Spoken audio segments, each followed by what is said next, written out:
오늘 말씀은 출애굽기 17장 1절부터 16절까지의 말씀입니다. 이스라엘 자손의 온 회중이 여호와의 명령대로 신 광야에서 떠나 그 노정대로 행하여 르비딤의 장막을 쳤으나 백성이 마실 물이 없는지라. 백성이 모세와 다투어 이르되 우리에게 물을 주어 마시게 하라. 모세가 그들에게 이르되 너희가 어찌하여 나와 다투느냐. 너희가 어찌하여 여호와를 시험하느냐.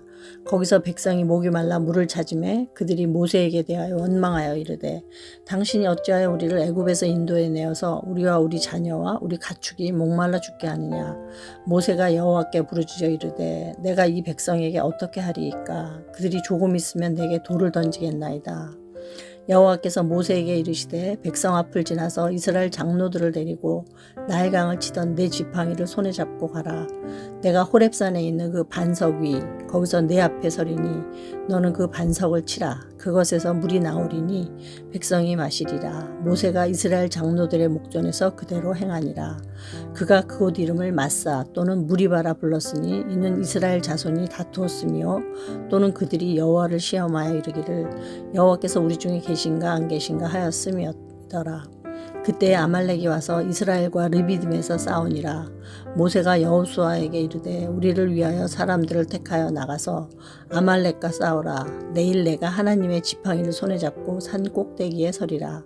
여호수아가 모세의 말대로 행하여 아말렉과 싸우고 모세와 아론과 훌은 산 꼭대기에 올라가서 모세가 손을 들면 이스라엘이 이기고 손을 내리면 아말렉이 이기더니 모세의 팔이 피곤하매 그들이 돌을 가져다가 모세의 아래에 놓아 그가 그 위에 앉게 하고 아론과 훌이 한 사람은 이쪽에서 한 사람은 저쪽에서 모세의 손을 붙들어 올렸더니 그 손이 해가 지도록 내려오지 아니한지라. 여호수아가 칼날로 아말렉과 그 백성을 쳐서 무찌르니라. 여호와께서 모세에게 이르시되 이것을 책에 기록하여 기념하게 하고 여호수아의 귀에 외어 들리라. 내가 아말렉을 없이하여 천하에서 기억도 못하게 하리라. 모세가 제단을 쌓고 그 이름을 여호와 니시라 하고 이르되 여호와께서 맹세하시기를 여호와가 아말렉과 더불어 대대로 싸우리라 하셨다 하였더라. 아멘.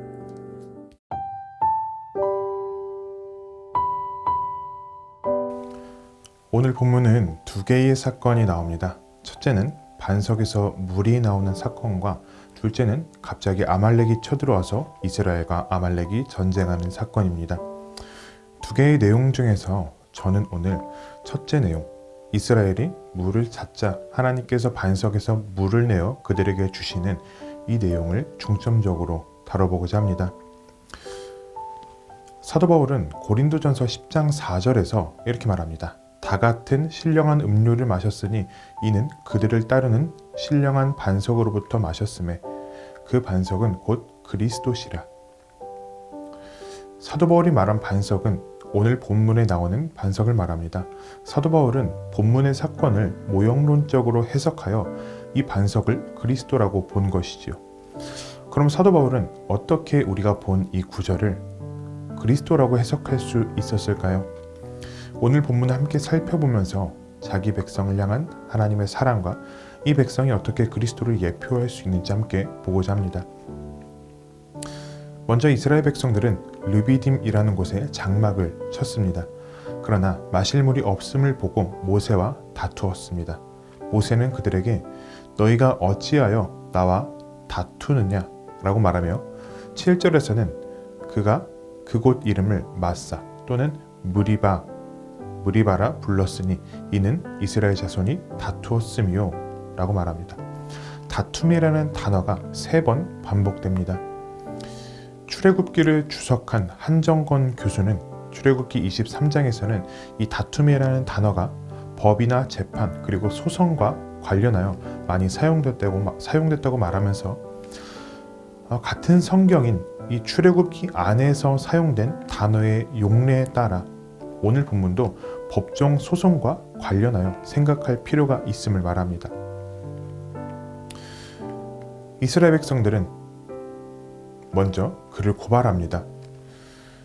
그들이 고발한 첫 번째 내용은 모세와 다투면서 말한 내용, 즉 우리에게 물을 주어 마시게 하라는 것입니다.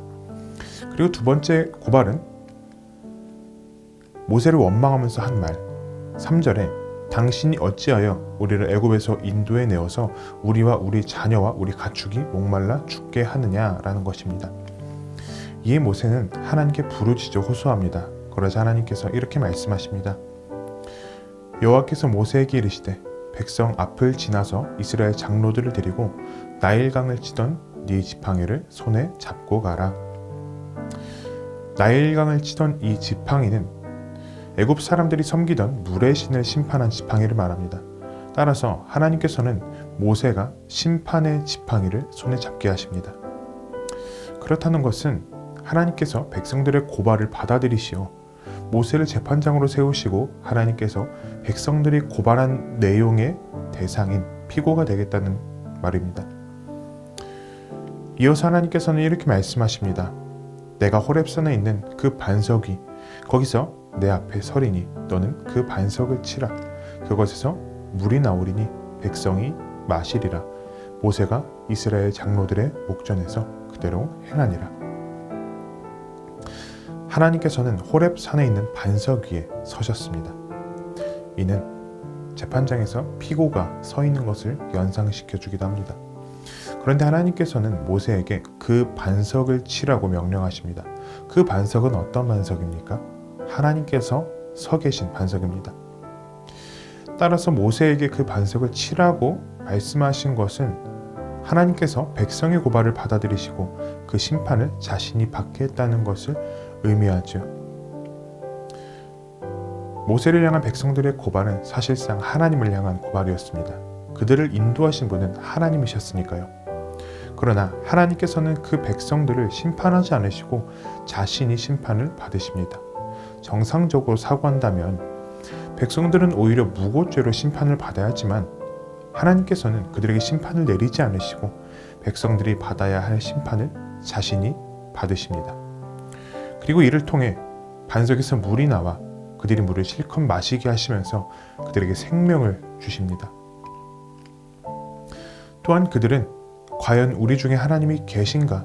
이것을 두고 하나님을 시험했으나 하나님께서는 그들의 불평을 수용하시고 생수를 주심으로써 하나님께서 그들 중에 함께 계심을 확실하게 보여주셨습니다. 불의한 백성이 받아야 할 심판을 그들에게 내리지 않으시고 하나님 자신이 받으신 것은 하나님께서 죄인들을 향한 심판을 자기 아들에게 내리신 것을 보여줍니다. 그래서 사도 바울은 이 반석을 보며 그 반석은 곧 그리스도시라 라고 해석할 수 있었던 것이죠. 그럼 오늘 본문은 우리에게 어떤 의미를 주고 우리는 어떻게 적용해 볼 수 있을까요?